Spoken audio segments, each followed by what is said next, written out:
इस दुनिया में कुछ दर्द ऐसे भी होते हैं जो शरीर को नहीं, आत्मा को तोड़ देते हैं। और जब आत्मा टूटती है ना, तो इंसान आसमान की तरफ देख करके सिर्फ एक सवाल पूछता है, आखिर मेरे साथ ही ऐसा क्यों होता है। आज की कहानी एक ऐसी ही टूटी हुई चिड़िया की है। एक ऐसी ही चिड़िया थी जिसके पास में ना तो पंख बचे थे, ना उड़ने की ताकत, ना खाने का दाना, ना पीने का पानी, और ना ही जीने की कोई उम्मीद।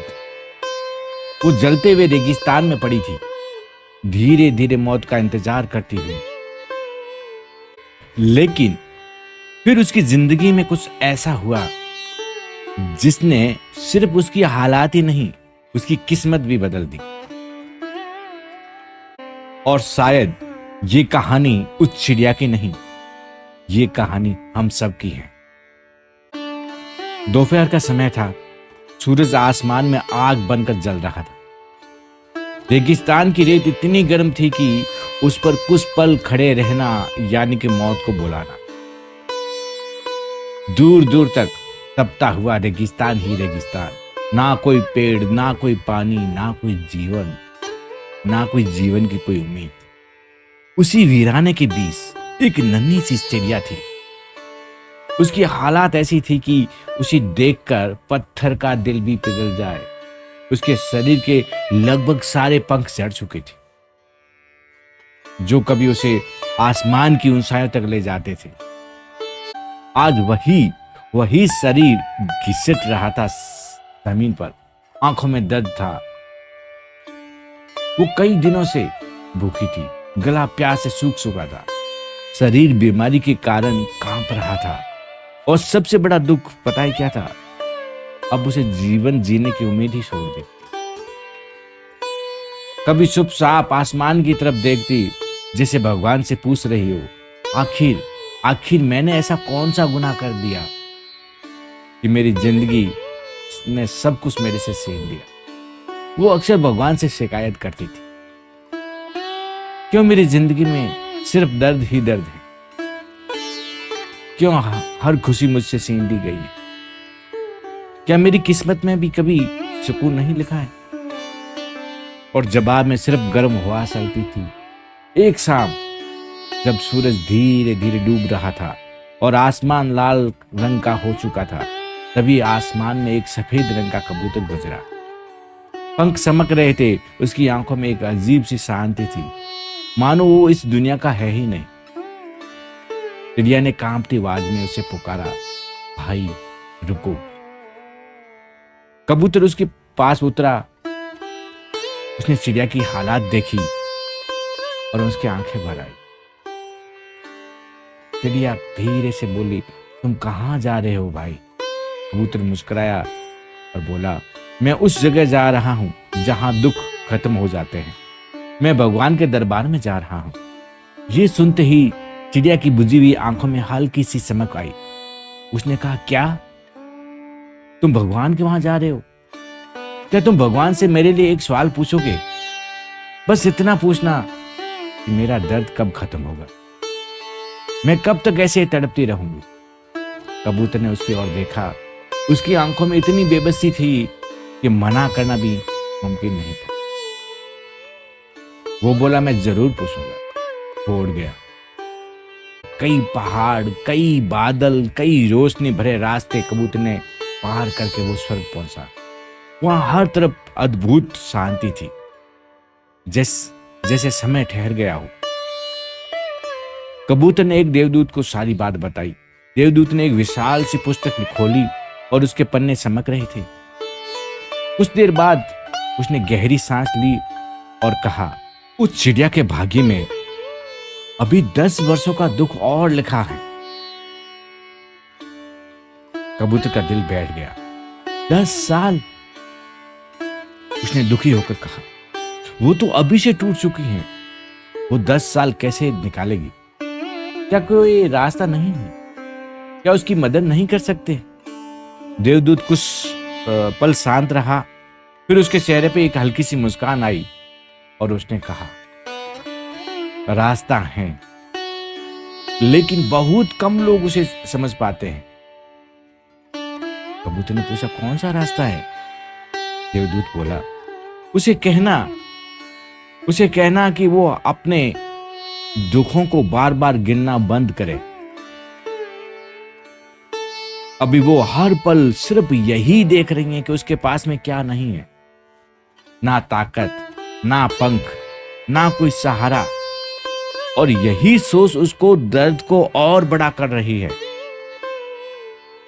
उसे कहना, जब रेत उसके शरीर को जलाए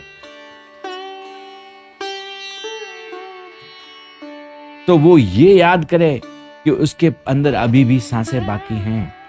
जब उसे प्यास सताए तो वो ये सोचे कि उसके पास में भीतर अभी भी एक उम्मीद बाकी है। जब वो अकेला महसूस करे तो वो ये याद रखे कि अभी तक जिंदा है, खत्म नहीं हुई है। उसे हर हाल में बस इतना कहना कि हे प्रभु, जो मेरे पास नहीं है उससे पहले मैं उस चीज के लिए आपका शुक्रिया अदा करती हूँ जो अभी मेरे पास में है। धीरे धीरे उसका मन दर्द से हटकर उम्मीद को देखने लगेगा। और जब किसी टूटे हुए इंसान या जीव के भीतर उम्मीद जन्म लेती है ना, तब किस्मत बदलने में ज्यादा समय नहीं लगता है। कबूतर हैरान था, बस इतना। देवदूत मुस्कुराया और बोले, तुम नहीं जानते हो शुक्रिया शब्द में कितनी पावर होती है। शिकायत तो आत्मा को कमजोर कर देती है, लेकिन शुक्रिया टूटे हुए मन में भी जिंदगी भर देती है। कबूतर वापस रेगिस्तान पहुंचा और उसने चिड़िया को सब बता दिया। उस रात पहली बार चिड़िया ने आसमान की तरफ देख बिना शिकायत के देखा। उसकी आंखों में आंसू बह रहे थे, लेकिन इस बार उन आंसुओं में दर्द कम और समर्पण ज्यादा था। उसने धीरे से कहा, हे भगवान, मेरा शरीर टूटा हुआ है लेकिन मैं अभी जिंदा हूं। कितने जीव आज की रात भी नहीं देख पाएंगे। आपका शुक्रिया। अगले दिन जब जलती हुई रेत ने उसके शरीर को फिर से सुलझाया ना, तो वो रोई नहीं। उसने आंखें बंद की और कहा, शुक्रिया प्रभु, कम से कम मैं महसूस तो कर पा रही हूं, मैं अभी मरी नहीं हूं। जब कई दिनों तक उसे पानी नहीं मिला ना, तो उसने आसमान की तरफ देखकर कहा, शुक्रिया प्रभु, मेरे अंदर अभी उम्मीद बाकी है। धीरे धीरे कुछ बदलने लगा। पहले उसका मन बदला, फिर उसकी आंखें बदल गई और फिर सांसों में शांति उतरने लगी। और जब भीतर बदलता है ना, तब बाहर की दुनिया भी बदलने लगती है। कुछ दिनों के बाद उसके शरीर पर छोटे छोटे नए पंख आने लगे। उसकी आवाज में ताकत लौटने लगी। अब वो पहले की तरह टूटती नहीं थी। एक सुबह अचानक आसमान में बादल छाए। रेगिस्तान जिसने वर्षों से बारिश नहीं देखी थी, वहां पहली बूंद गिरी, दूसरी, फिर मूसलाधार बारिश शुरू हुई। सूखी धरती भीगने लगी। रेत के बीच एक छोटा सा तालाब बन गया। कुछ दिनों में वहां घास उगने लगी, फूल खिलने लगे और वही चिड़िया जो कभी मौत का इंतजार कर रही थी ना, अब खुले आसमान में उड़ रही। और अब उसकी उड़ान सिर्फ पंखों की नहीं थी, वो उसकी आत्मा की उड़ान थी।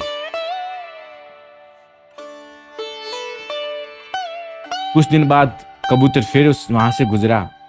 वो रुक गया और उसकी आंखें फैल गई। जहां पहले मौत का सन्नाटा था, वहां अब जीवन गा रहा था।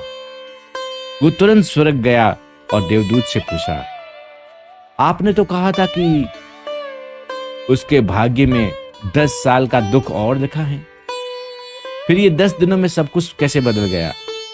देवदूत मुस्कुराया और उन्होंने कहा, भाग्य हमेशा पत्थर पर नहीं लिखा होता है। कुछ जीव अपने विचारों और भावनाओं से उसे बदल देते हैं। जब उसने हर दर्द में भी धन्यवाद देना शुरू किया ना, तो उसका मन से पीड़ा मुक्त होने लगी। और जब मन हल्का होता है ना, तो ईश्वर की कृपा भीतर उतरने लगती है। और फिर देवदूत ने एक और बात कही, दुख किसी को उतनी सजा नहीं देता है, दुख उतना नहीं तोड़ता है जितना हर पल शिकायत तोड़ देती है।